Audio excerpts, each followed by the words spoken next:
What's up, everybody? It's your guy, Ike Jones. We are here talking NFL draft results. 3 Auburn Tigers get their name called on draft day. Can Auburn improve this number going into the future? Let's talk about it.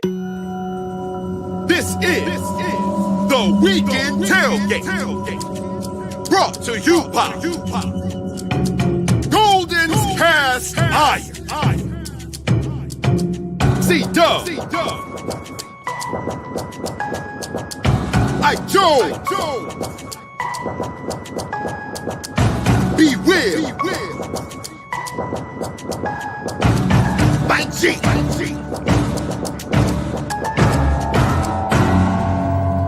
You are now listening to Weekend Tailgate, brought to you by our friends at Golden's Cast Iron, our title sponsor today. We appreciate them for sponsoring this segment. Visit goldenscastiron.com/WR and use code Get Your Weight Up for 15% off your weights. Code TWR for $65 off fire pits and Kamado grills. The spring is here. It's going to be summer in like a month and a half, I think. Either way, you want to be outside with your family making memories around a Golden's Cast Iron grill, or, like we said, getting your weight up with some Golden's Cast Iron weights. Either way, use the appropriate code to make sure you're living your best life. You can also live your best life by signing up as a member. $5.99 a month will improve your situation significantly. Become part of the greatest Auburn community on the interwebs. That is the War Rapport Premium member subscription, $5.99 a month. We appreciate our patrons for signing up. You can also give the gift of the War Rapport by hitting that gifted membership button. We appreciate our community for doing this. Let's see if we can get 20 memberships given away on today's broadcast. Every single live stream, you guys help us grow our community. We appreciate you for doing that.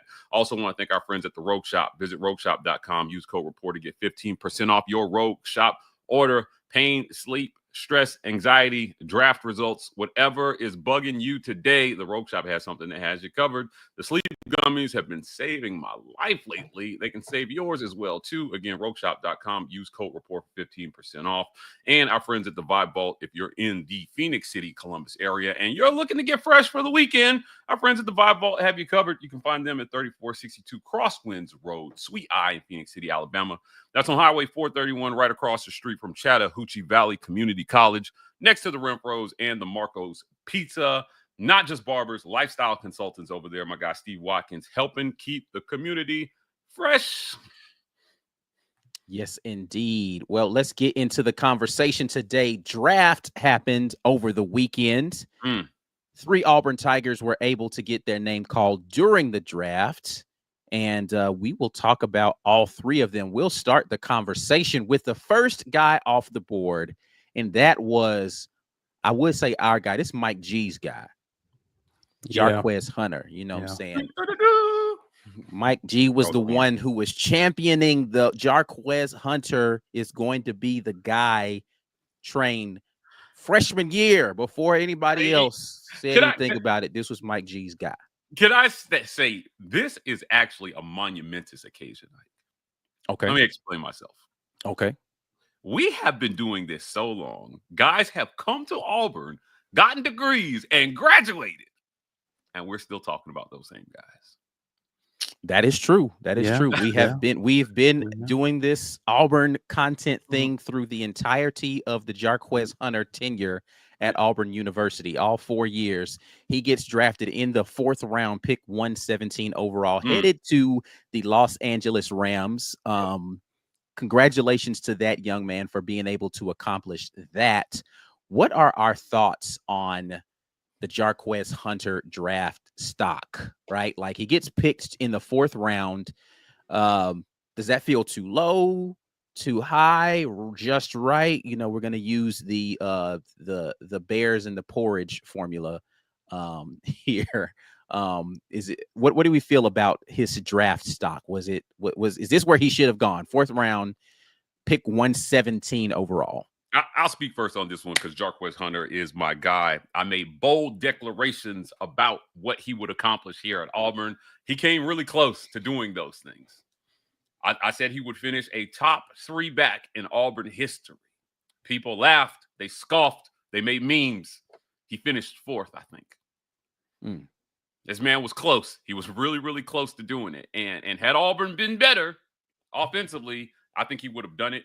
Look, Jarquez Hunter is a special talent. He's a special person. He is one of the hardest workers to ever grace the plains.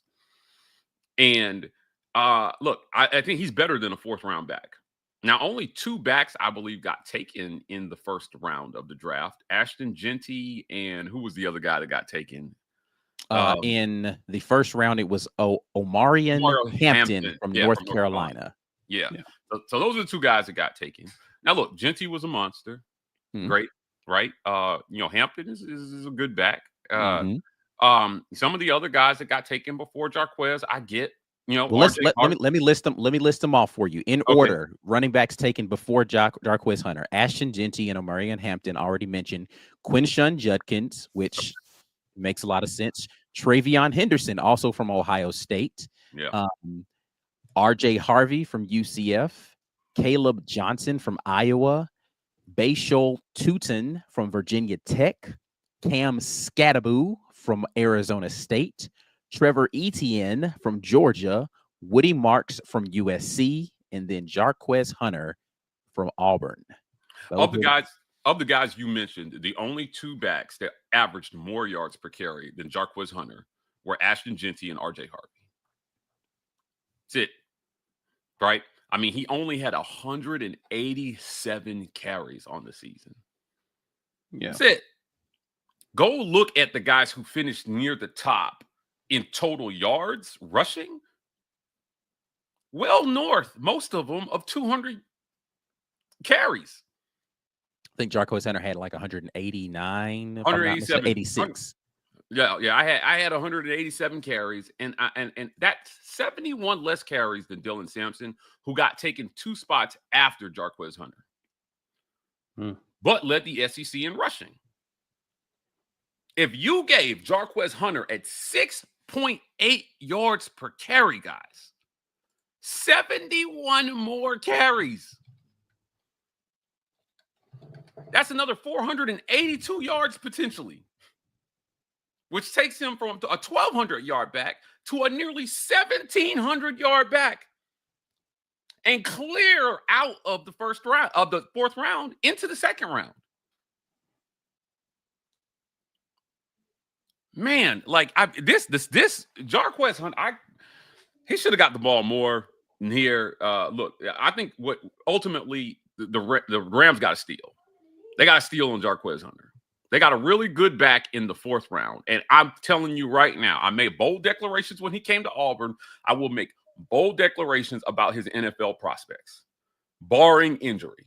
If Jarquez Hunter stays healthy, he will outlast most, if not all, of the backs in front of him. Listen, the reason why I'm not even going to like debate that is almost every one of these guys is Quinshon Judkins hasn't really had a history of injury. I'm not familiar with the injury history of R.J. Harvey, but I think most of these other guys have missed pretty significant time in their career, at least a game or more, because of injury. Ashton Jeanty might not have, but there have been questions about whether or not his size is going to allow him to last. Yeah, but he carried the ball a lot last year too. Yeah, that tread on the tires being another thing, right? Like it does. How much more does he have left out there to give a franchise? So I don't think that's a crazy statement to make, that he'll outlast the guys drafted in front of him. Again, Judkins might be the only one I would say. I don't know. He might be built for that. So yeah. Look, man. Again, you saw both the Ohio State guys get taken. Right. Right. They were national champions. I get it. Right? Are those guys definitely better than Jarquez Hunter? I'm not so sure. I think it's at least a debate. I think Judkins is better than Jarquez. Yeah, I mean, yeah, okay, yeah, and I'm not saying that that's a crazy take either. I'm just saying my guy Jarquez is in the conversation. I think it's a fair argument that not all 11 players are better than Jarquez. We can start there. I can get with that. I don't think that every running back taken in front of Jarquez Hunter is a better running back than Jarquez Hunter. Yeah. Look, I mean, for whatever you didn't see at Auburn, my point being, You know, there are a lot of things you didn't get to see about Jarquez at Auburn because of the circumstances at Auburn. Offensively, you know, getting behind, having to throw the ball more in certain situations, having to move away from the run because circumstantially that's what the game plan required. I'm not necessarily even putting all this on Hugh Freeze or play calling before anybody says that, right? It's just the circumstances at Auburn. When you are not a very good offensive football team, you got to do things that are that take you out of what, you know, yes, you want to run the ball more. Right. But you may not be able to. If you're down by 2 touchdowns and we're running out of time, we got to throw the ball and try to, you know, do what we got to do for sure. Yeah, like, you know, and so I think that happened a lot to Jarquez and it hurt his numbers here. That's how you end up with less than 200 carries on the season, averaging 6.4 yards per carry. That's my thing. That's a first down every other time he touches the ball. But somehow that guy didn't lead the league in carries and touches. Somebody on Twitter tweeted at me this morning. They were like, you know, I'm not saying he had to have 30 rushes a game, but certainly they could have found a way to get him like 25 touches a game, whether through the pass game or, you know, handing it off to him or just find a way to get him involved. He's dynamite with the ball in his hands. Pretty good pass catcher as well, too. I think they're going to find at the NFL level. Right. You can run him on wheel routes. You know, he can catch the ball deep on you. Like, he's very versatile. For sure. He's got good speed. You know, I enjoyed the Hunter hurdle the few times we got to see it at Auburn. I think he was successful in all hurdles. Yeah. And he was successful in all of them. He didn't have one of those situations where he misjudged it. Yeah. Not one failed. He's good at figuring out when he was going to do it, when he was not going to. Caesar, what are your thoughts on the Jarquez Hunter drafting spots, all that? I think he is definitely better than a 4th round. He is not a 4th round running back in my estimation. But however, I'm not mad at where he fell given the circumstances of the Auburn offense the past, 7 going on 8 years. This is an offense or a team that's been trying to find themselves offensively since 2017. And like a Tank Bigsby, Jarquez has been the victim of different offensive coordinators, a different head coach, a different offensive philosophy, and it has hindered his ability to be able to get the necessary touches guys drafted ahead of him were able to get. Especially last year, there were games we lamented that where was Jarquez? Why did he not get the necessary carries that he needed? And, you know, there's a question about whether or not could Auburn have won more games had Jarquez got the ball. We saw against Kentucky what that looked like when you feed Jarquez regularly. He took over the game, and Auburn was able to control that game, though. And so I think having a workhorse like Jarquez, who is, once he gets up speed, his yards after contact were amongst the best in the nation, if not the best, right? Like, this is a guy who can definitely fall forward and give you 2 or 3 yards in short yardage situations. I agree with Mike G. The Rams are getting a steal. This is a steal. They got a great running back on discount here. And I just think that until Auburn is able to really turn the corner offensively, I think you're going to get more eyes on Auburn's offense to really see who are the playmakers and really give them a fair shot at being drafted higher in these drafts. I thought Tank Bigsby should have been drafted higher than he was, but because of the dysfunction on the offensive side of the ball, he landed where he landed. And Jarquez is no different here. And so, again, I think he's more talented than where he landed. But however, given the circumstances and the fact that Hugh Freeze runs an offense that doesn't necessarily feature a running back getting the ball 25 to 30 times a game, this is what you're going to end up with. And so I'm happy for Jarquez. I'm curious to hear from you, Ike. I know that this is one of your rivals in your division in NFC. Yeah. How does he fit into the Rams? And this is something I was thinking about this morning. Like, what are the Rams? We know what the Rams are getting, but where's Jarquez going to? Yeah, he honestly fits really good into their offense, and I hate it. I mean, because they run the same offense that the 49ers run. And, you know, it's being able to be a one-cut back and having the home run ability, being able to get yards after contact, all of like the things that he does in a zone scheme, which is what they're going to run in LA, it's a good fit for him, honestly. The only knock I've ever had on Jarquez Hunter was his ability to pass protect. And I don't think they're going to ask him to do that a lot very much early in his career. The other thing that he's going to do and be absolutely willing to do is go out and play special teams. And he's going to go out there and he's going to shine bright in that as well.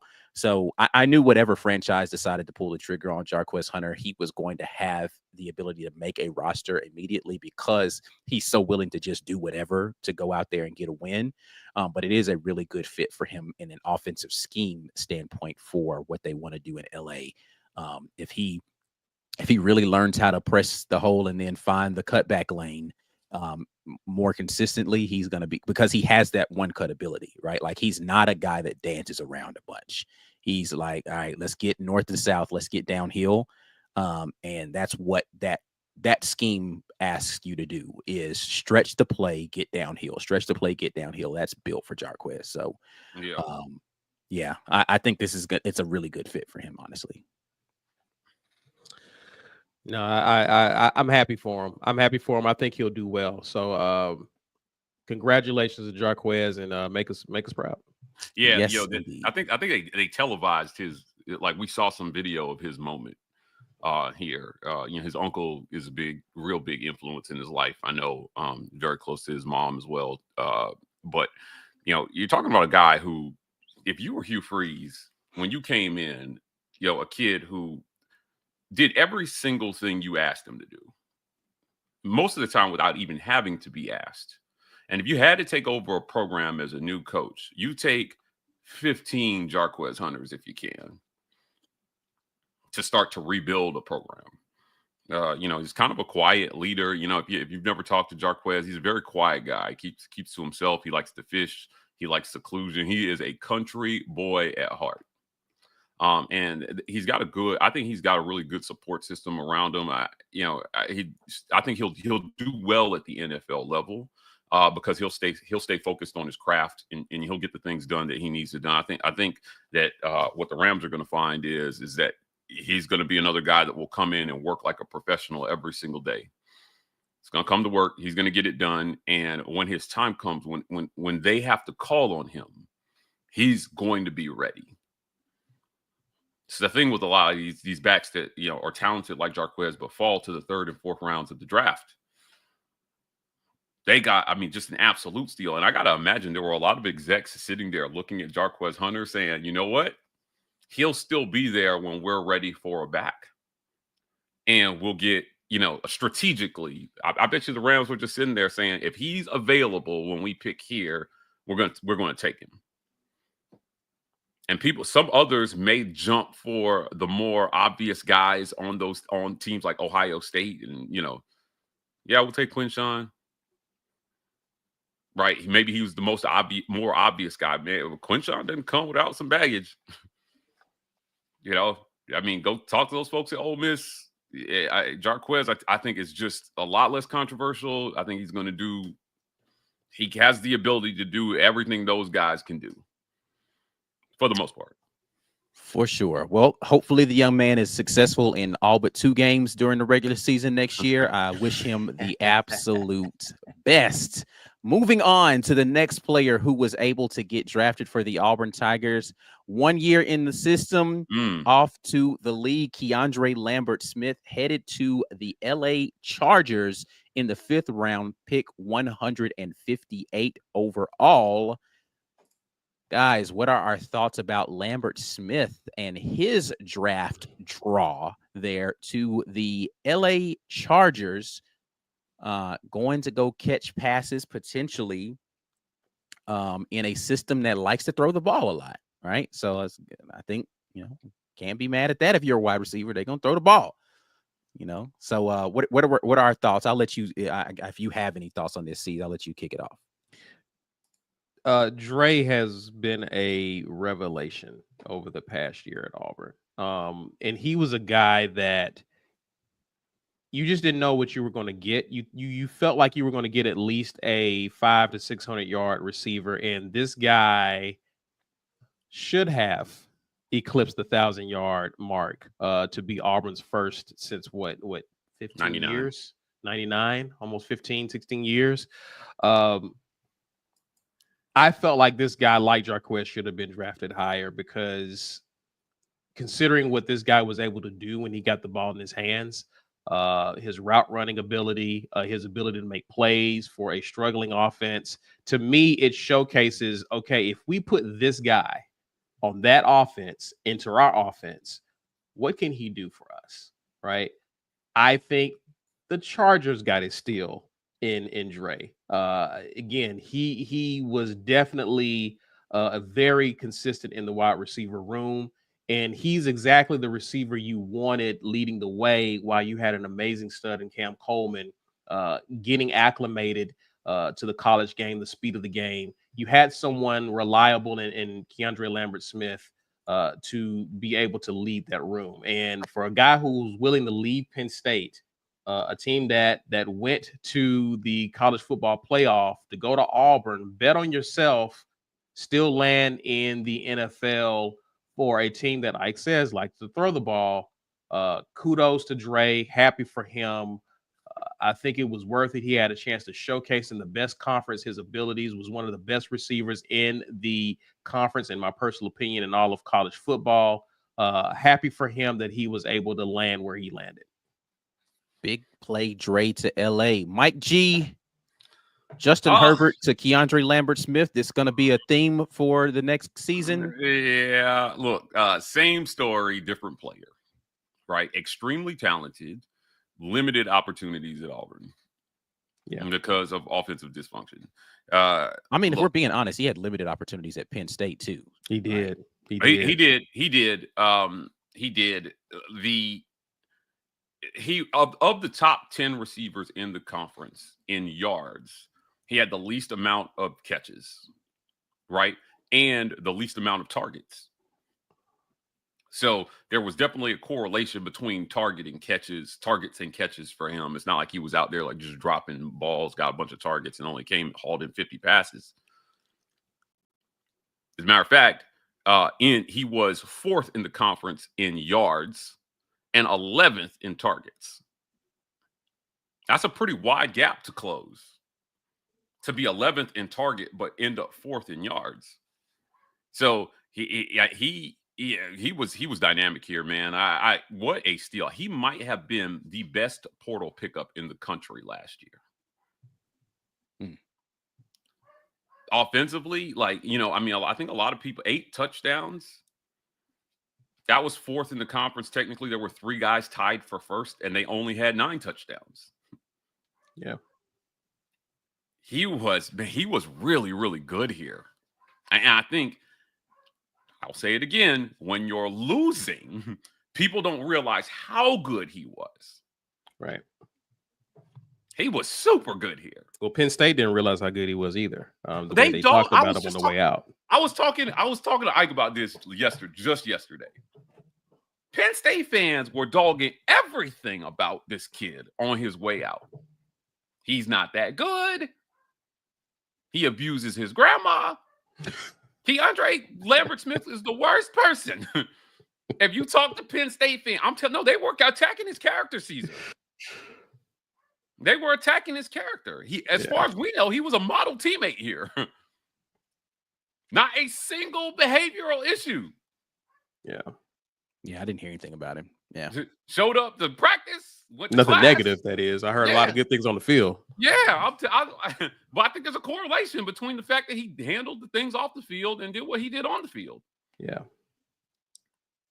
Another slept-on guy, man. I don't know. I'm not going to make any broad proclamations about Keandre, how he's going to do at the next level, catching passes from Justin Herbert. I'm just saying he was a dog at Auburn, and in other years, I think he would have had a chance to be better, higher drafted than he was. So, looking at the guys from last year, when you look at in terms of like total yardage. Trey Harris obviously was a very good receiver last year at Ole Miss. You had Matthew Golden, Kyron Lacy, had a great year. There's some great guys in the league last year. Yeah, Luther Burden. Yeah. Who took Burden? He was taken He dropped a little further than I thought he would. Second round to Chicago. Excuse me, Chicago. Yeah, I saw Dominic Lovett got drafted at some point here. There were some guys in the thing. I wouldn't say it was like the best year for receivers ever in the SEC, but certainly, Keandre Lambert-Smith was amongst the best easily. And I think it's crazy when you look back at this offense, when we talk about the guys who did get drafted, especially offensively. Auburn had the second best rusher in the conference and also had the fourth best receiver in the conference. From the results, the schedule results, you wouldn't have thought that. They had guys that highly rated or ranked offensively at those two positions. He was really good here. Like I mean, he might. I'm trying to think of a better receiver in the last 5 or 6 years than Keandre Lambert-Smith for Auburn. Yeah, I don't think there is one. Yeah, no. That's what I'm saying. He was a revelation, 5 or right? 6 years. I can't think. He was a revelation. He's easily the most complete receiver that Auburn has had in recent history. He runs everything. He catches darn near everything thrown in his direction. He's willing to go out there and block. Like, he's not like the best blocker, but he's definitely willing to go out there and do it. Yeah, I don't. If my memory is slipping on somebody who is a better overall receiver than Lambert-Smith, please let me know in the comment section, because I can't think of one. Yeah, and I thought he would have been a just a possession. I was amazed at what he was able to do after catch, like some of the moves he would make in open field. Like, this guy he did it all for Auburn for the most part. Yeah, he had a lot of really good contested catches last season as well. Yeah, that's what I'm saying. Like, he literally did everything. Like, he was able to get open, get off of press coverage well. He was able to catch contested catches. I can't think of anybody like deceptive speed, agility, body control. Literally everything, bro. So that's not a crazy statement to say he was the best receiver Auburn's seen in a very long time. All right. One last name got called on the draft board for Auburn, and it was our guy Jalen McLeod in the 6th round, pick 194 overall, headed to the Jacksonville Jaguars. Down there with Tank Bigsby. What are our thoughts on J-Mac going here? 6th round draft pick. He was somebody who, honestly, when he came over to Auburn, injuries were a part of it. I thought he was going to be way more productive than he was in an Auburn uniform as far as just like sacks. I thought he was just going to be this monster, unblockable edge player, really solid player. But I do think that his production was hampered a little bit by some injury stuff. Yeah. And that let his draft stock go lower than what I think his abilities allow him to be. I mean, he is a little undersized but I just think that he plays well above what the measurables say. But what are your thoughts on a 6th round draft pick here with Jalen McLeod? As on the season, he graded out pretty high. His total defensive grade, 89.1. My man had 7 sacks, 19 hurries, 6 hits, 41 tackles. I mean, yeah, he had a pretty good season. He could get after it. And this was a really good defense. I think that he will continue to develop and become a really, really, really good, solid defensive player at the next level. Auburn is going to continue to put out really good defensive players. As long as DJ Durkin stays on the Plains, I know we just made him the 2nd highest paid assistant in the country recently, and for good reason. Deservedly so. Yeah, very deservedly so. So he was after Keandre Smith got drafted, fellas. I ain't gonna hold you. I wasn't sure Auburn was gonna have another player taken off the board. Honestly, the person who I expected to get Asante? taken next was Eugene. I thought Eugene Asante was going Will be the next A one lot off of the people, board. a lot of people projected him, and he and Jalen McLeod switched places. It seemed. Yeah. All right. The draft is a subjective business, man. Like, what one team sees, another team doesn't see, and vice versa. Yeah. So I was a little shocked at this, that he was the next Auburn Tiger off the board. I thought it might be Eugene or nobody. So look, good for him. I'm glad that he got taken, because I do think that he's going to work really hard, and he's going to make somebody's 52-man roster. How many is it? Like 55, 52? 53-man roster. Like, yeah, he's got a really good shot. Yeah. When you get into training camp, what was it that Devin Aromas, you told us, talking about if you get taken in the second round? First 2 rounds, you're expected to be a starter by year 2 of your career, for sure. And then, once you get down past the 5th round, it's questionable whether or not you're even going to make the squad. But if you do, then you'll probably be like scout team, something like that, unless it goes your way during camp. So that's really the position that Jalen McLeod is in right now, is like he's teetering on that scout team / special teams guy right now, as far as their projections are concerned. And if he shows something, then he'll get an opportunity to do a little bit more than that. He's about to be in a fight for his life to make rosters, right? And if he can impress initially, make a practice squad, stay in the system, and not become one of those journeymen that just kind of, hey, I got drafted, but I fell out of it. That's what these guys in the lower rounds are facing. Yeah. When you sign this, I mean, 6th round, to me, there's not a whole lot of difference between a guy getting drafted in 6th round and signing as a free agent. Now, that might be a wild statement to some people, but it's the same hurdle. It's the same hurdle. It's very similar hurdles. I think the only thing is like the guaranteed money is going to be different, right? Like that's pretty much sure. Yeah, but as far as what situation you are in, as far as like making a squad, roster, you're in very similar spots. Yeah. So it is. If you don't get taken in those first 4 rounds, you're going to be in a fight for your life to make a roster. And let's be honest, man, there are guys in the 4th and 5th round and some in the 3rd round that will be fighting to make rosters. The investment is not that heavy at that level. I mean, the first 2 rounds, even the investment between the last pick in the 1st round and the first pick in the 2nd round is vastly different. So, Jalen is about to be in it. I just, from what we know and what we've heard from players, when we started the War Report, we had former Auburn players come on constantly that went pro and talk about what this process was like. Y'all remember Jay Ratliff?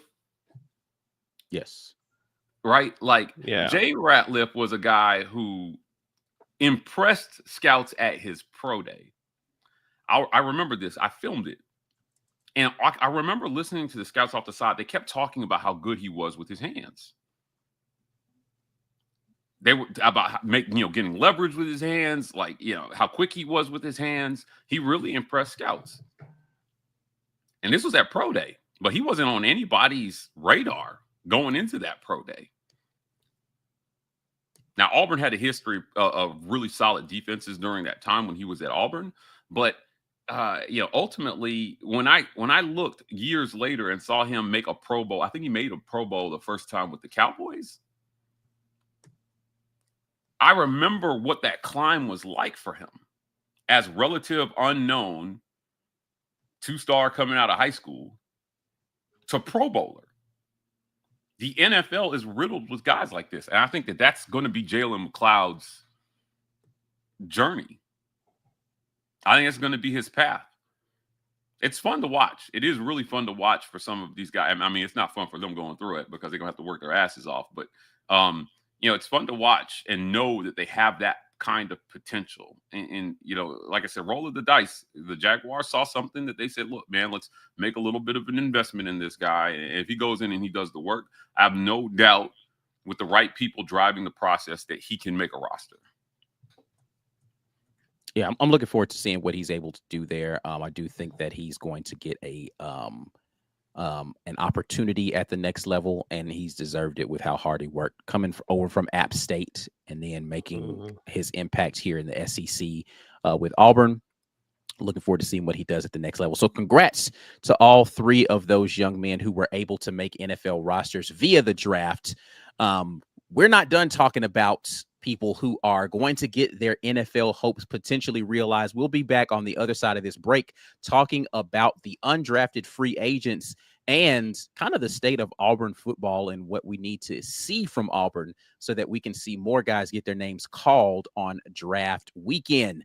But we will take a quick break. Please make sure that you share the video, like the video, subscribe to the channel if you haven't already. We'll be right back after a quick word from our sponsors. You are watching the Weekend Tailgate.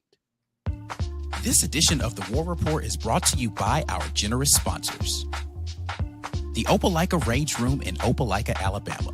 The Rage Room is a place where anger and stress find their ultimate release. Call or text 334-777-6688 to set up a session today, or check them out online at opelikaRageroom.com.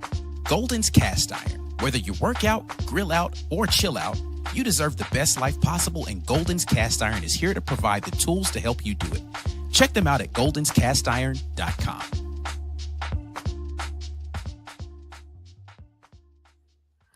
Always want to thank our title sponsor, Golden's Cast Iron. We appreciate them for sponsoring this segment. Guys, sign up as a member, $5.99 a month. Help support the work that we're doing.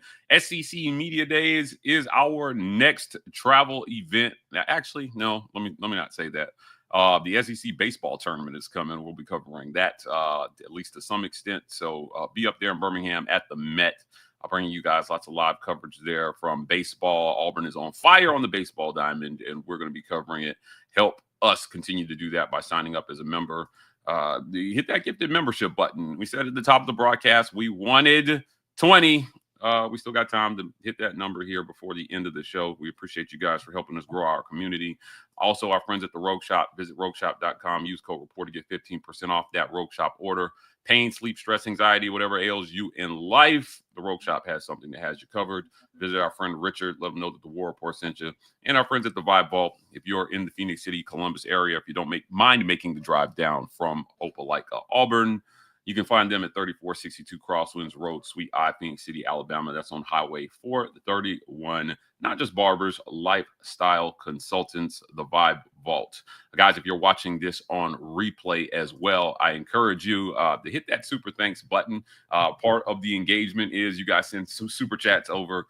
And if you're watching on replay, you still have a chance to do that in the comment section. So when you go to comment, it's a little heart with a $sign off to the side where you can send a little super thanks to let us know that you appreciate the work that we're doing. Yes, indeed. Appreciate everybody who is in here right now. Teresa with a chat who says, considering this senior class was either here when he got here or were transfers in to fill holes, it is what it is. The next few seasons should grow exponentially. Speaking of Hugh Freeze and the number of draftees that happened this season, saying a lot of those guys aren't Hugh Freeze guys. He didn't recruit them here. He just did what he could do with them, which there is absolute truth to that statement. I think there's also truth to, and which we'll get into, winning more while he was here may have helped some of the draft stocks of those young men, or utilization of them in different ways could have helped their draft stock. I think that's a fair conversation. It's a double-edged sword, right? Like, one of the things that I don't think you should do is take away from the fact that, look, Jarquez Hunter got drafted with Hugh Freeze as coach. And so he does, to me, own some of that, the fact that Jarquez got drafted. Now, where we could argue about whether he got drafted where he should get drafted, but ultimately, I think Teresa's point is next year, this is Hugh Freeze's team, right? Like, you're at the point where most of those guys are aging out. Yeah, and almost all of those guys who were not here when you got here are either gone via graduation or transfer portal. Yeah. And you will be in a situation where, the guys that are left are going to be guys you recruited from high school or guys you brought in from the portal. I think, we talk about how easy it is to flip a roster, now that the portal is in place. I think what a lot of people don't talk about is the outgoing guys. They exit a lot faster now that there's a portal in place. So, you can inherit a team that is not yours. And in a year, I mean, you could eliminate a lot of those guys through bringing in transfers and the guys that are existing having the option to actually leave the program. So this becomes, if you're a new coach, this becomes your team a lot faster than it has in the past. And I think in year 3, this is going to be completely Hugh Freeze's team, whereas in the past we could say there still would be some remnants of the old regime in year 3. I can't think of seriously, like, is there an impactful player that's not going to be a guy that Hugh Freeze brought in next year? Right. Yeah, I mean, listen, it's his team. It's time to see his results, and we are definitely. We'll talk about more of that in a minute. Beat Georgia, love this name. Change here.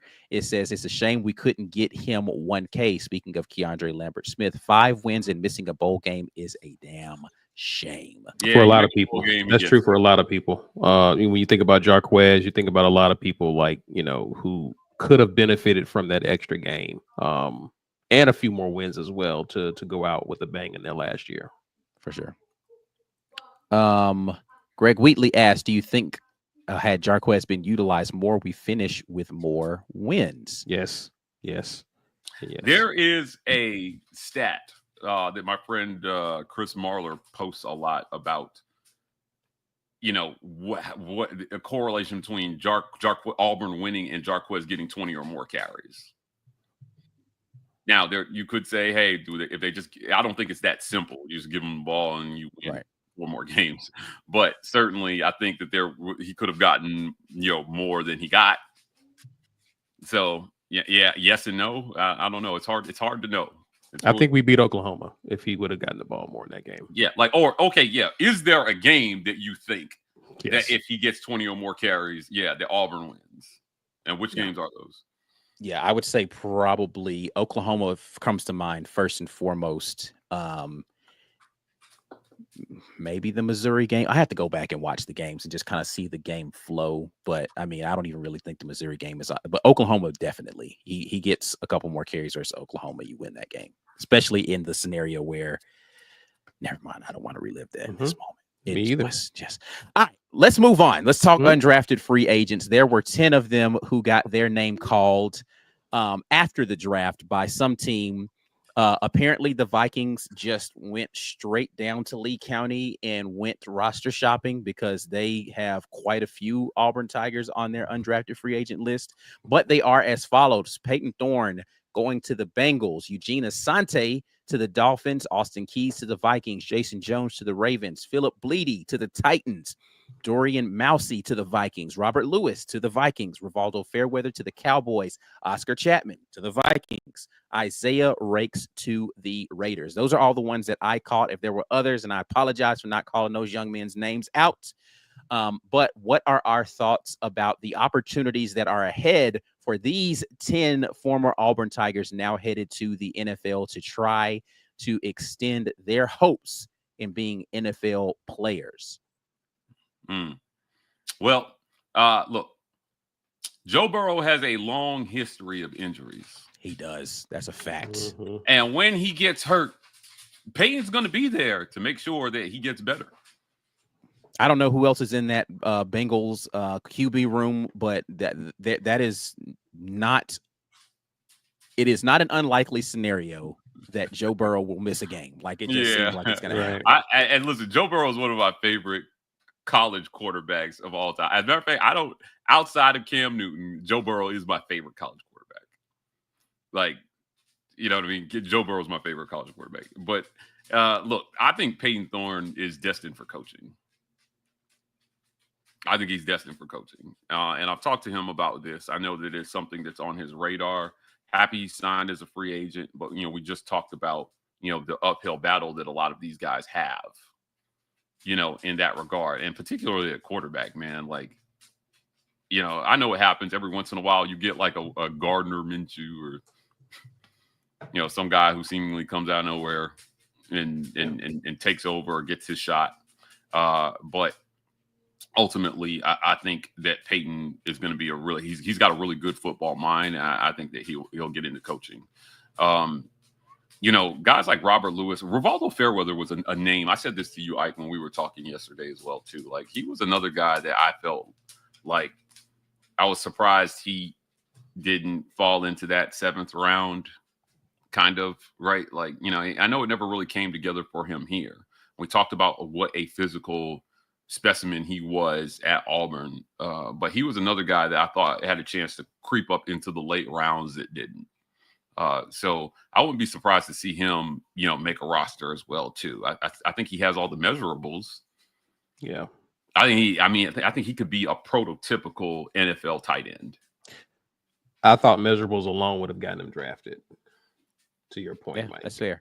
So here's my question then. All right. So of the guys listed here, who is most likely there? I'm not saying the only, but who is most likely to make year one NFL roster in your thought process? And you can look at where they are in the plot spot, like projections but like just year one, making it to the roster, making the 53-man roster. Who do you think is the most likely to do that on this list? I like Asante. Mm-hmm. I like Oscar Chapman. Okay. I like Valdo. Okay. And you're naming all the people who you think can make it, but who's the most likely? Who do you think? Like, if you were like, if you had to put money down on somebody, like this guy is going to make the roster, like barring injuries. Again, like we'll take injuries out of the equation. Just all things considered, that they don't get injured. Who's the most likely? Like, yeah, they're going to make it this year. Now, you got a chance to make it in the future. You can, get to another team and all that kind of stuff. But it's just this year's 53-man roster. I honestly think it's Eugene Asante. Eugene's going to be my pick too, just because I think listen, there's just, you can't ever put too much value on athleticism and just absolute workman-like mentality. Not to say that none of the others don't have this stuff, right? Like, I think all of these guys are going to work super hard, but those guys that get those undrafted free agent tenders that are going to go out there and really be able to make a difference on stuff like special teams, just because like he just works really hard like that. I think Eugene's probably the most likely. Again, I think multiple guys from this list will make a roster. He's the guy that I would put if I was putting my chips down on somebody on the table, I say, hey, slide my chips over there to that Eugene Asante pile. Yeah, I like some. I'll go.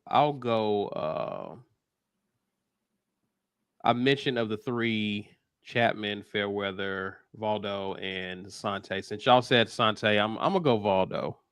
Yeah, I'm gonna go Valdo. I think someone's gonna take a chance on him because again, he looks like an NFL tight end. He does. So I'm gonna go with him. Yeah, I think there are multiple guys out here. Austin Keys is a sleeper on this list that I think can make it. I think Jason Jones actually has been getting a bad rap, and in the right system, he's going to be able to flourish. Philip Bleedy, Robert Lewis, and just because punters are so weird to predict, I think Oscar Chapman are going to be the lowest ones on my list. Isaiah Rakes, I think, has a really good chance to make a roster here with the Raiders. I have to look at the Bengals quarterback room because the NFL teams aren't going to carry more than 3 quarterbacks. So the question is Peyton Thorne going to be one of the top 3 backs on that roster at the end of camp? I don't know the answer to that because I don't know. I mean, we could look it up real quick and I can see who's on their roster. Actually, I'll do that while you guys talk about this list. Looking. Okay.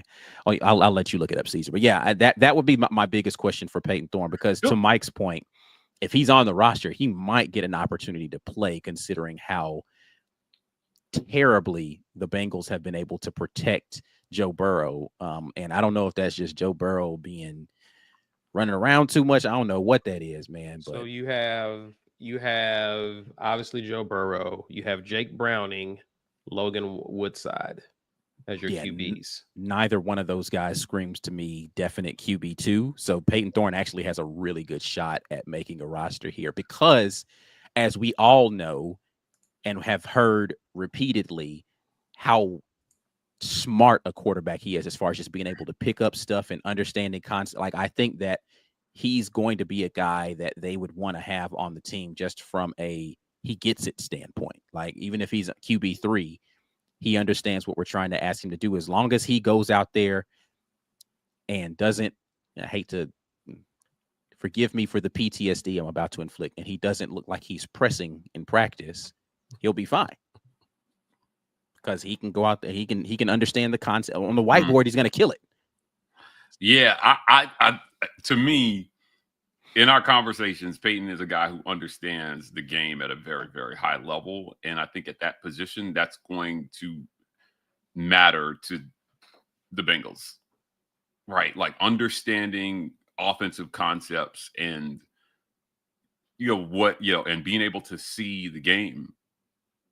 I don't know. I think he was better at it here than it seemed. So, fortunately, hopefully, he gets a chance to show that. Now, look, it's similarly to in the spring, how you start with like 4 or 5 quarterbacks normally, and everybody's getting reps. And then after 2 or 3 practices, you have to narrow it down. Well, the truth is they already know who their top 2 quarterbacks is when it starts. If you're going to change their mind, you've got about 2 or 3 practices to be as impressive as possible. And that's pretty much what Peyton has to do. Once he gets in camp, he's going to have a week to show that when they start narrowing it down, that he is making it a difficult decision for them.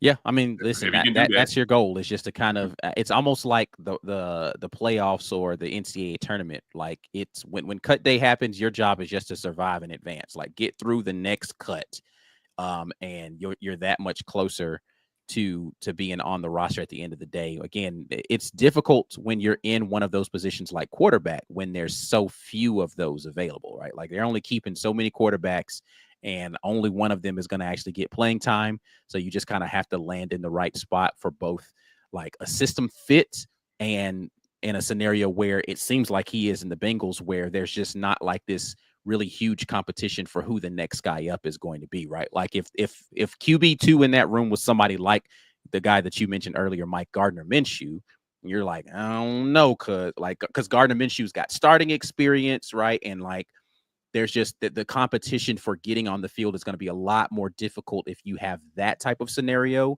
than that you are in a scenario where, like, I'm gonna be honest with you, like, and I don't claim to be the biggest NFL knowledge guy. I don't even know who the heck those 2 guys are you just named. Like, I couldn't tell you what college they went to, couldn't tell you how many years I don't even know those guys.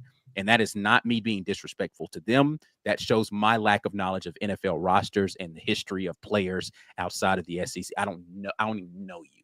So yes, he's got a shot to be able to make a roster there. So, all right. So here's the last question I want to ask of you all today before we get out of here. Mike G, you made a statement that got a lot of attention on Twitter yesterday in regard to a correlation between wins and draft stock.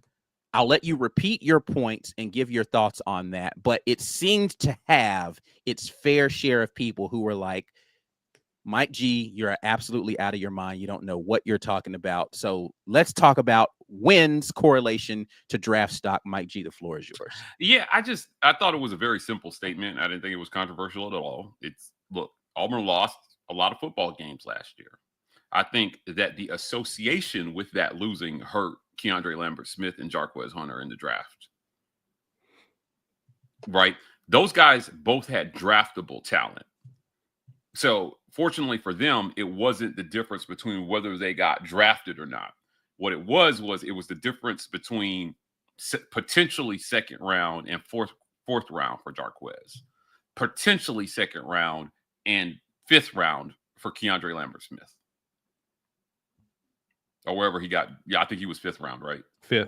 Yeah. Yeah. So, when you are winning, everything is better. If you've never wanted anything, then you may not know what I'm talking about. Caesar, do you remember what it was like on campus in 2004? You too. Like when Auburn won every football game? Yeah. That concourse was live. The student union was jumping. Parties were great. Everybody was getting laid.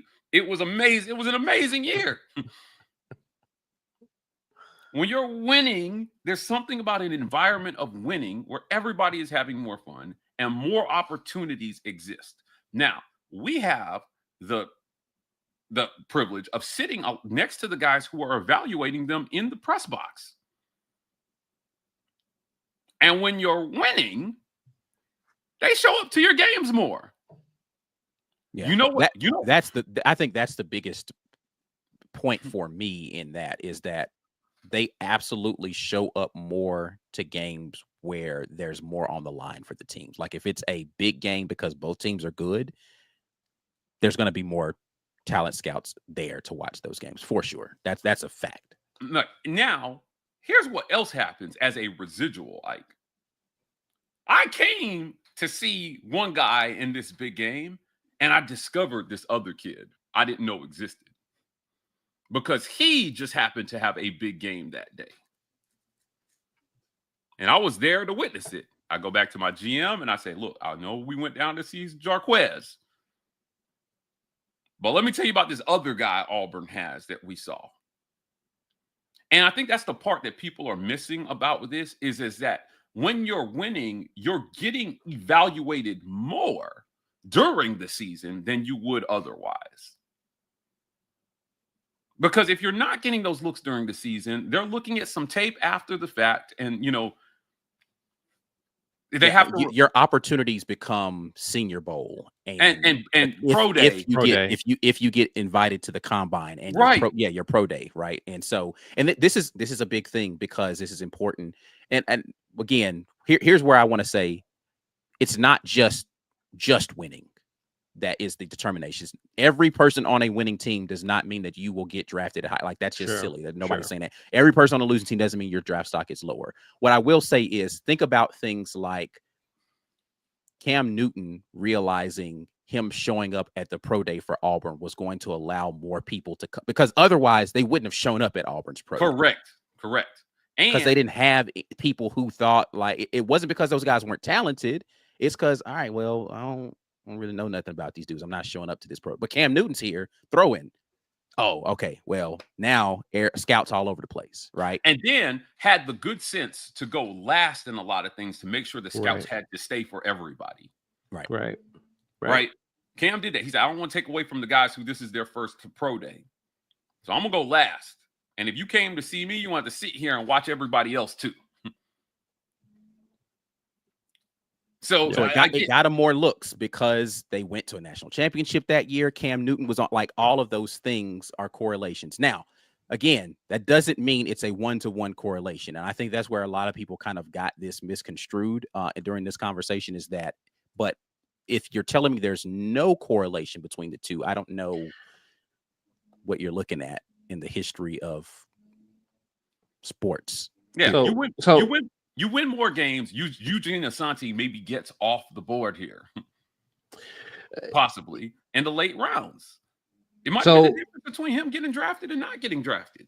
So top programs or programs with the highest number of players drafted this draft. Ohio State with 14.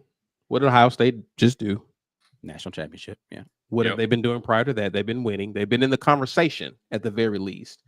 Behind them is Georgia, who has been in the conversation for years now. Went back-to-back a few years ago. Texas was behind them with 12. Georgia had 13. Texas has 12. Oregon had 10. Ole Miss had 8. But they've been winning.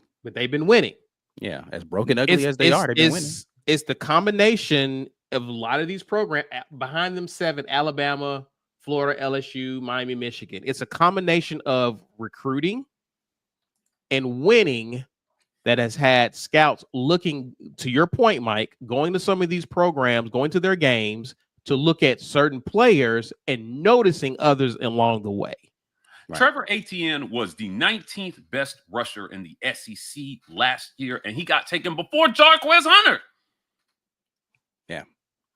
Now again, so here's like if we're gonna rank all of the things that I think correlate towards you getting drafted, I think one of the biggest things is the hype train around you coming out of high school. If we're being honest, like if you were a 5-star athlete coming out of high school and you don't just completely blow it in college, you're still going to get the NFL looks, right? And Trevor Etienne is kind of a testament to that, where he came in with a bunch of hype, and he never was bad in college, but he wasn't what they hyped him up to be. But they saw him make some plays and like, oh, his athleticism is off the, like, we'll fix that when he get there, right?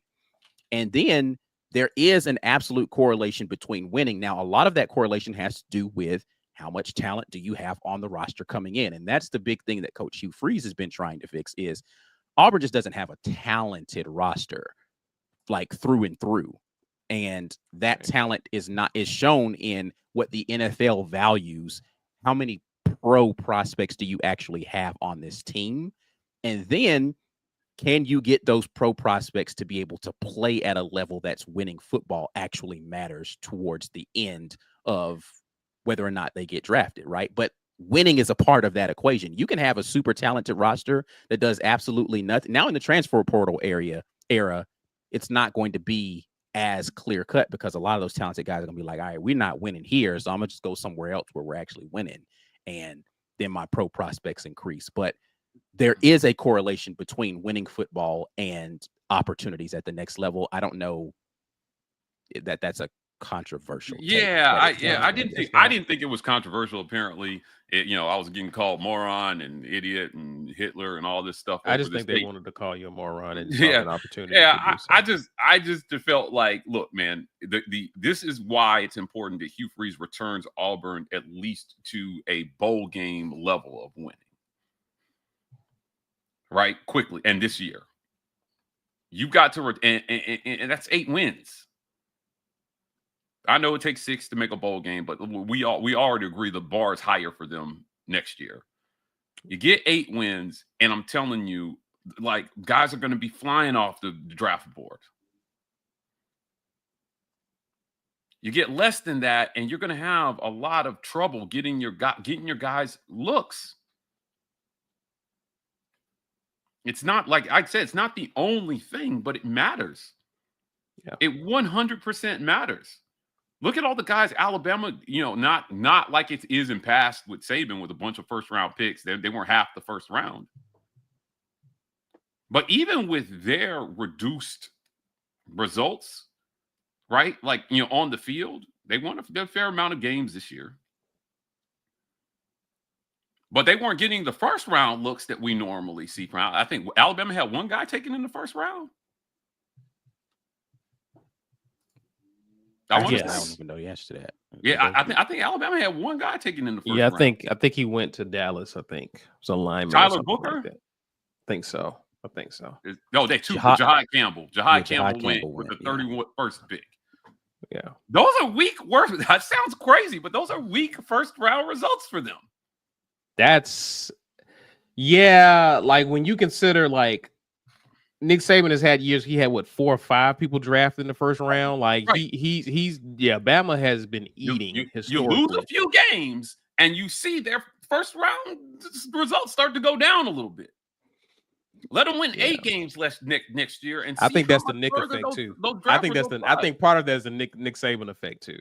Yeah, but again, the correlation to winning matters. It is completely a subjective debate.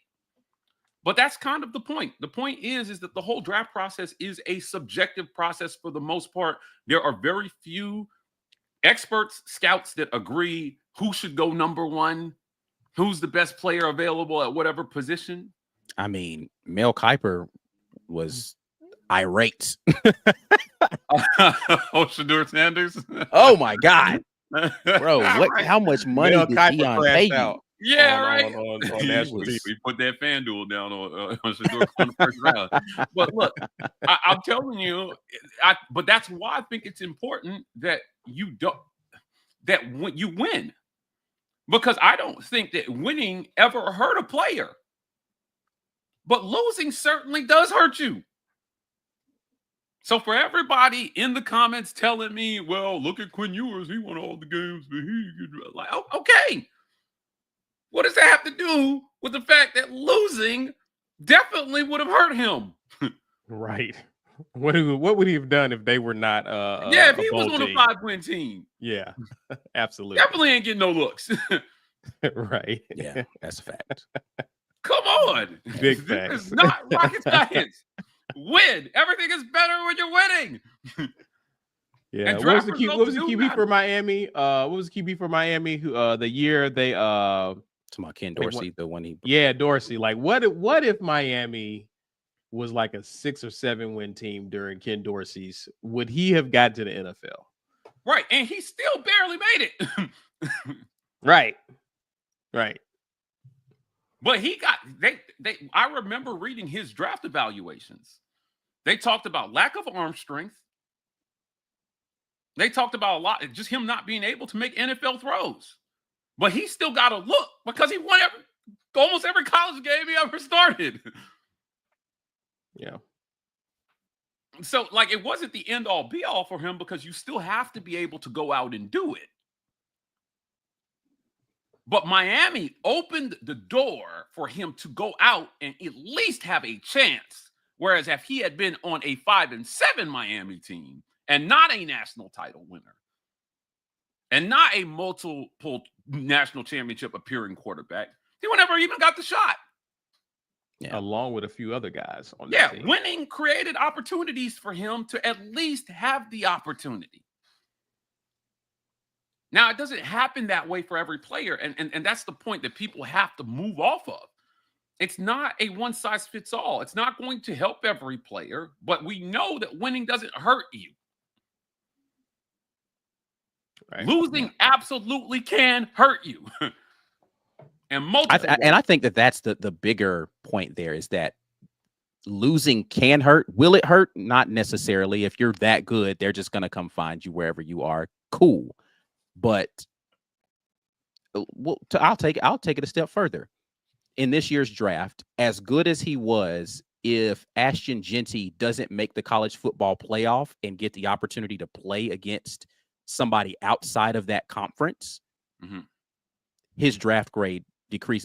It doesn't matter how good he was over there as a running back in that conference where Boise was, in the Mountain West, wherever the heck they are. I don't even know what conference they were in last year. I think they were in different. They were in the Big 12. I don't know what kind. Well, who cares about Boise? Anyway, he does not get those same looks if they don't match him up against some guys, and they'll say, but does it translate? His stock drops a little bit if he could put up all those yards, and if they're losing games. He's probably not even a Heisman. He's not a Heisman contender. He's not even a Heisman race. Yeah. The publicity around him is different. They win games. It changes the conversation around him as a running back. It just does. Like, I don't know what else to say about that. The same is true for Cam Scatterboom, right? Yes, like, the exact same thing. Yeah, had for a sure. Fantastic season, and he was on nobody's draft board to start the season, but winning created the opportunity for him to get looks that he would not have otherwise gotten. They probably had the most entertaining playoff game of any, and he's a big reason for how entertaining that game was. Yeah, right? Like, come on, man. He got winning created an opportunity for him to prove himself on the stage that improved his draft stock. That's why you have to return Auburn to winning if you're Hugh Freeze, because those draft results are something that he's going to be able to use to continue to recruit at a high level. For sure. And so it all becomes either a vicious cycle or a positive one, where winning creates draft picks creates stronger recruiting creates more winning. Right. Correct. Yeah. In order to get, like, the cycle starts with winning with what you have, then talented guys want to come play for your program. You have more talent. You win with those guys a little bit more, and more guys are like, oh, well, it seems like they're actually building something down there. Let me go play for that program. Every team that has jumped from obscurity into perennial whatever, that's the process that has happened. You find a coach that gets you into a winning culture. Winning culture produces draft results. Draft results produce more winning the next season because more people better recruiting. Isn't this true at the high school level, Ike? Those Everyone. high school programs that are known for state championships, their kids get D1 offers. Right. Yes. You know, and then those guys get opportunities. Think about how many kids. There's a hold on. While you're thinking of somebody, Dylan Gentry does not get a walk-on offer from Auburn if Cam Coleman is not who Cam Coleman is to that program there. And Phoenix City I wins guarantee a you state championship. Yeah, I guarantee Right? you, and that is not disrespectful to Dylan Gentry. No, This is factual statements. Cam Coleman coming to Auburn is why Dylan Gentry got a preferred walk-on, and now is on scholarship to play where I forgot where he went now, but like he got a scholarship by proximity to a winning program and a star athlete. yeah, correct. Facts. I mean, I think it's just the way the world works in general. You know, as somebody who had to spend time with athletes in college, right? You know, Caesar, you remember what it was like going out with King from time to time? He's standing there, and the high homegirls like, oh, what's your name? Me? Right. I play outside left linebacker kicker, baby. Just putting positions together. They don't know difference. Yeah, right. But the association with creates opportunities. Yes. And people want to be associated with winners. NFL programs are going to those programs that are producing championships. They have those relationships with those coaches. They're calling Saban up and they're saying, hey, I'm taking a look at your guy. We're coming down to look at your guys. If you're not winning, they're not coming down to look at you. Why? And I think, again, I want to stress that's the part of this that people who are arguing this are missing.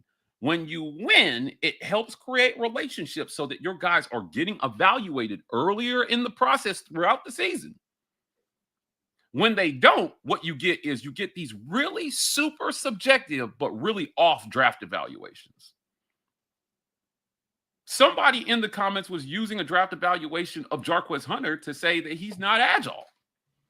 And I'm like, that's not something I would say about Jarquez Hunter. Who wrote that?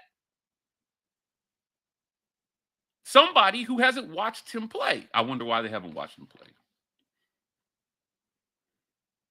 Because Auburn was losing. Yeah, and if you're telling me that whoever evaluated him as a running back went back and looked at the all 22 film from every game he played as a basis for their evaluation. Yeah. Right. Well, I'm telling you, they didn't watch all those games. They didn't. They didn't because a lot of the There's too many running backs to evaluate. There's probably the same time of a primetime game that had the nation's attention. Listen, I don't care if it's the only job you have all day, every day. There's too many running backs to evaluate in the amount of time that you have for me to believe that you watched every snap Jarquez Hunter ever played to make that evaluation. What you did is you started at the top of the draft board and you watched a bunch of the film of those guys. Yep. And it diminished the further you got down the draft board, like of what the experts were saying were the highly drafted players. And so you watched the highlights or you watched a few cut-ups here and there, but you did not watch every game and say, oh, now I have an accurate depiction of who this guy is as a player. It's just not, there's not enough hours in the day for you to do that and evaluate that many players. So the players that come in with the most hype or are on the programs that win the most, because I was telling you about this, Mike, when I was looking at women's basketball players.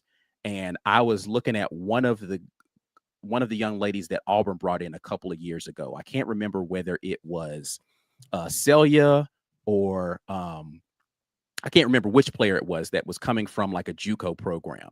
And I watched a couple of their games. And while I was watching the game for them trying to scout the Auburn player, I saw this other girl. I was like, how come Auburn didn't get this? Like, she out here hooping. Yeah. I wasn't looking at the film for her. I was looking for somebody else, and she popped off of the so you get some of that but like the only reason I wouldn't have been just randomly watching this girl's film. I was watching it for somebody else. Right. So like, I want people to be honest, man. Like, I just want honest conversations to somehow find their way back into the public forums, and people stop trying to attack a statement based upon who made it as opposed to the value of the statement. Yeah, Brad Browning says this. Tim Tebow is a perfect example. His draft evaluations weren't good, but he was a proven winner. Came from a winning program. Tim Tebow could barely throw at the NFL level. This man could barely throw the ball. I said this about him his entire college career. I was like, good thing he got dogs at wide receiver. Because my man used to throw some ducks. And somehow, because he, to Ike's point about the high school hype, because he was Tim Tebow, we just ignored all of that for 4 years until you couldn't ignore it when you got to the NFL. And he didn't make it very long as a starting quarterback at the NFL level. He had some exciting moments, but he wasn't going to be a Hall of Fame quarterback. There were realities about him that you could not ignore. Yeah. Now, does he even get the chance if he is not a national championship winning quarterback at Florida in the SEC? No. He didn't even get the shot. He went to a good he's a great athlete. He's a phenomenal athlete. He was an average quarterback. Yeah. They played with Percy Harvin, one of my other favorite college football players of all time, by the way. And so like I said, I think that the conversation being about Auburn is that they have to, this whole thing, 4 straight years with losing seasons, this is bullshit. 4 straight losing seasons, fellas. I never thought I would long for the days where Gus delivered a solid 8 wins. Solid 8 wins.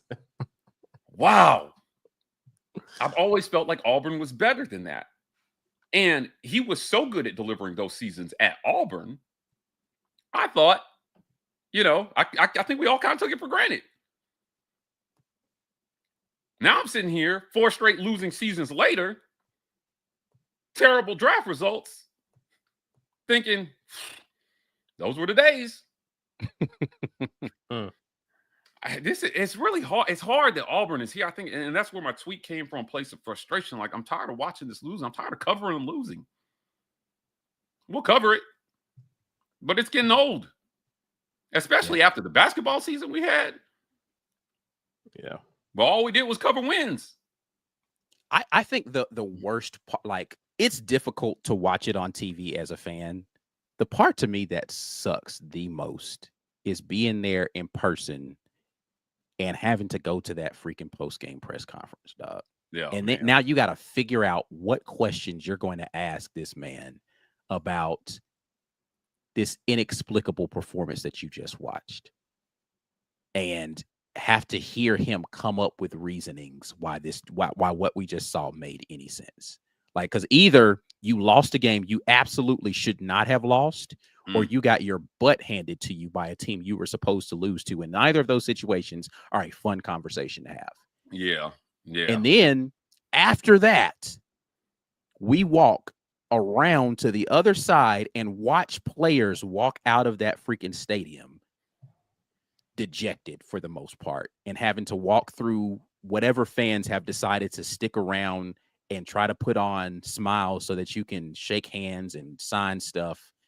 It sucks, man. It's like it sucks to do that after it just does. Yeah. Like, I don't know what else to it absolutely sucks as a fan of the team to have to cover and watch these young men and then try to have conversations with, yeah, man, because it's like, bro, like, I get it. After the games, there's a little area where Ike and I like go, and the players, yeah, that's what I'm talking come about. Out. Yeah, right. And when you're standing there and we're having these conversations after the game, the parents, their parents, they're first to come up to us and be like, "What?"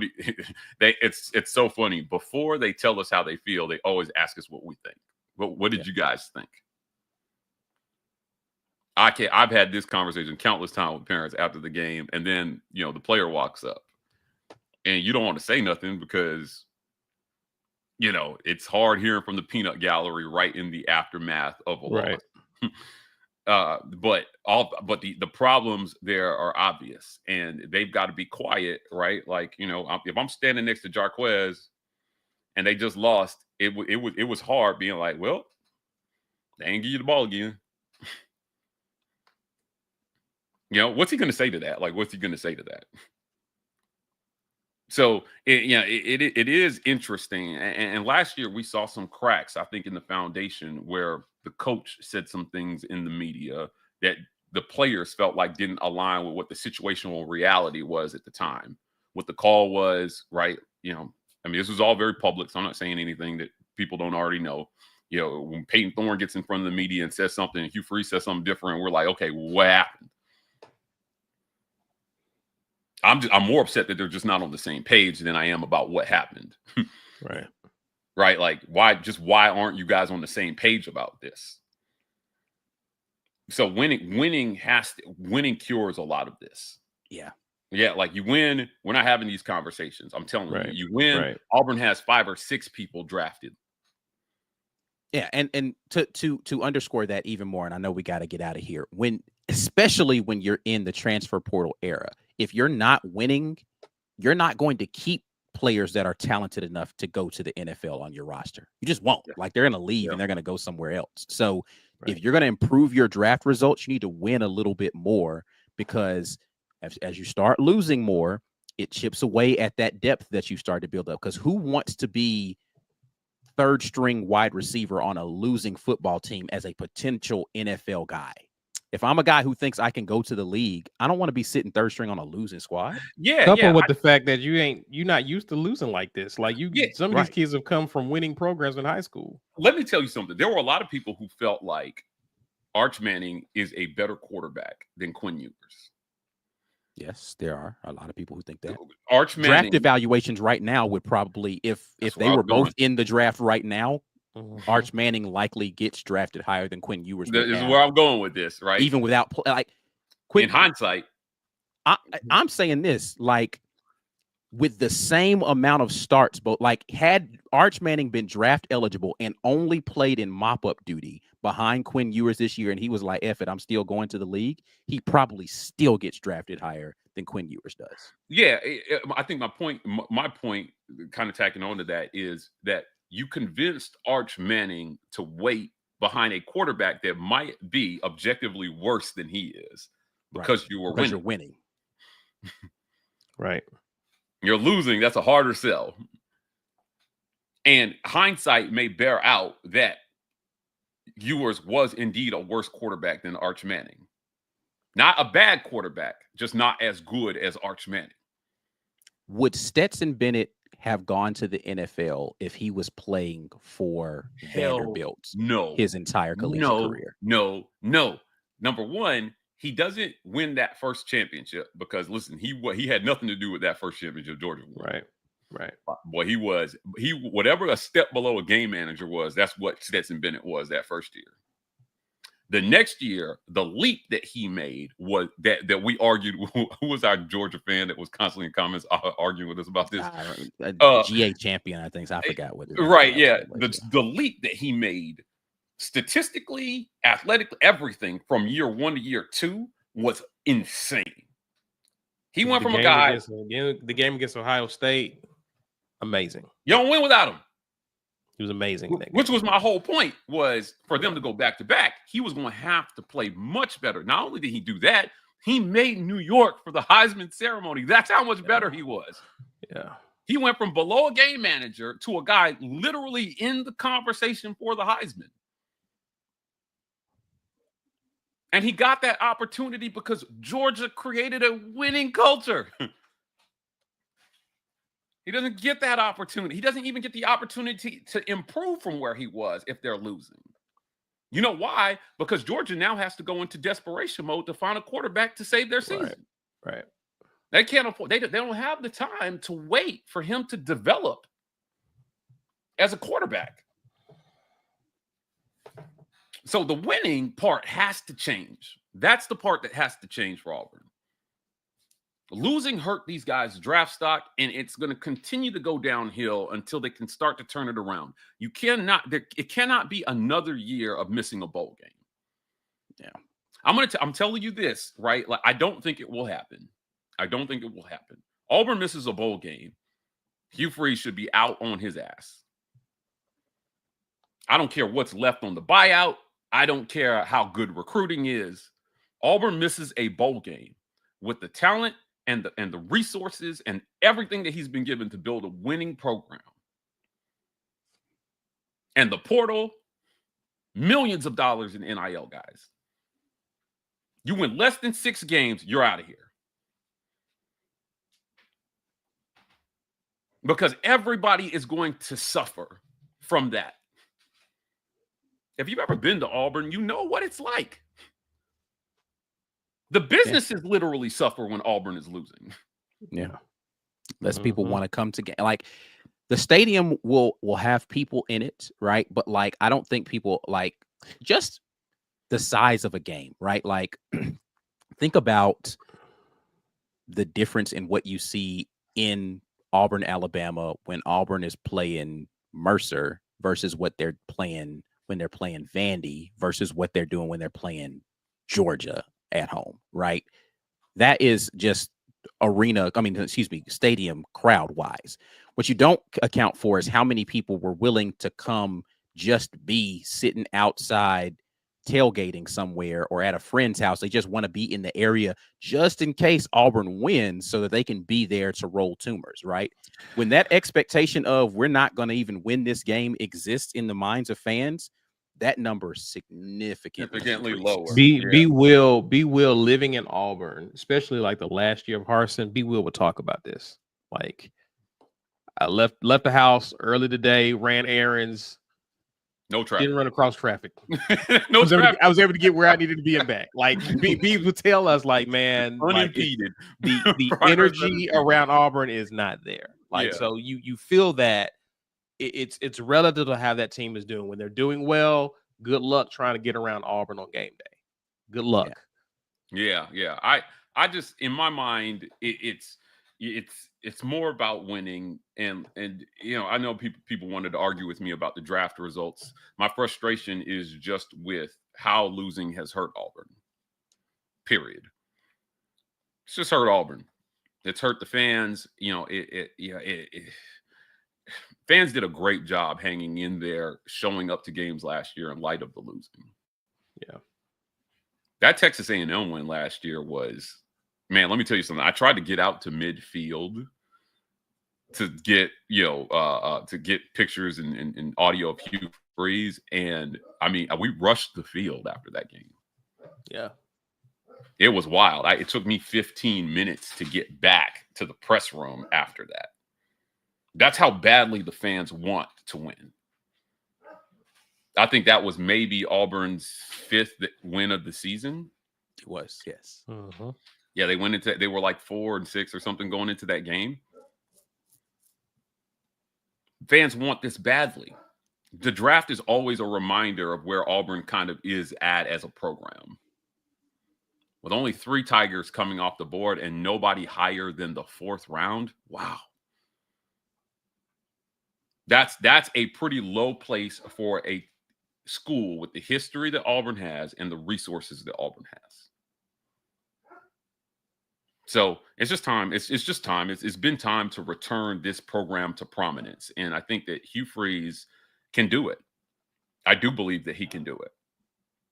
Unfortunately, the way the first 2 years went, you are super on the clock in year 3. I had not imagined he'd be here in year 3 where it was like do or die. Get it done, or we're talking about whether we need a new coach or not. But the bar is still pretty low for him to get to year 4. Favorable schedule, man. Like, we talked about this schedule up and down. Baylor, a couple cupcakes. I think, what is it? Texas A&M, Arkansas, Georgia, or something like that. Oklahoma, right? Yeah. And you can win if you win the first 3 and get one of your first 3 SEC games. You are 4-2 headed into a stretch where I honestly believe, as of right now, Auburn could win the next 5 straight. Not a daunting opponent in the next 5 games before the Iron Bowl. You do that, man. You're looking at a 9-win team, or 10-win team, possibly headed into the Iron Bowl. No reason you shouldn't be able to do that with 2 5-star quarterbacks on the roster. Yeah. A top 5 receiver in all of college football in Cam Coleman. You return your a dynamic backfield with Damari Alston and Jeremiah Cobb. These guys should be able to get it done, man. You got the second best player in the portal in Eric Singleton. Top 150 guys all over at wide receiver. That's what you tried to do, though. You said you were going to do that. Kudos to you. You did it. Now just put it all together and make it 8 wins. Right. Put it together and make it 8 wins. And an 8-win Auburn team, I'm telling you, last year, and Eugene Asante is off the board. Rivaldo Fairweather maybe gets drafted. You know, there's maybe 2 or 3 guys that get into the draft. So I'm looking forward to seeing where it turns out. But like I said, my frustration in my tweet was just, I think losing has just hurt Auburn. Hurts the players, hurts the fans, it hurts everybody. And now it's time for them to just turn that around. Agreed. Yes, indeed. All right. Well, let's turn around and talk about someone who is winning a lot, and that is the Green Name Gang, and tell people how they can be a part of that winning team and support what we got going on here with the War Report. You guys know the deal. Hit that join button. $5.99 a month will get you there. We appreciate our community for helping us grow our community. We're going to be on the road for media days and the SEC baseball tournament and other things that you guys will definitely want to get news from. The War Report will be there, so we appreciate that. I want to thank our title sponsor, Golden's Cast Iron. Visit goldenscast.com/WR. Use code Get Your Weight Up for 15% off your weights and code TWR for $65 off fire pits and Kamado grills. Thanks to our friends at the Rogue Shop. Visit rogueshop.com. Use code Report to get 15% off your Rogue Shop order. And our friends at the Vibe Vault, the Not Just Barbers lifestyle consultants. Visit them at 3462 Crosswinds Road, Sweet Eye in Phoenix City, Alabama. The Vibe Vault, right on Highway 431, right across the street from Chattahoochee Valley Community College and next to the Renfro's and Marco's Pizza.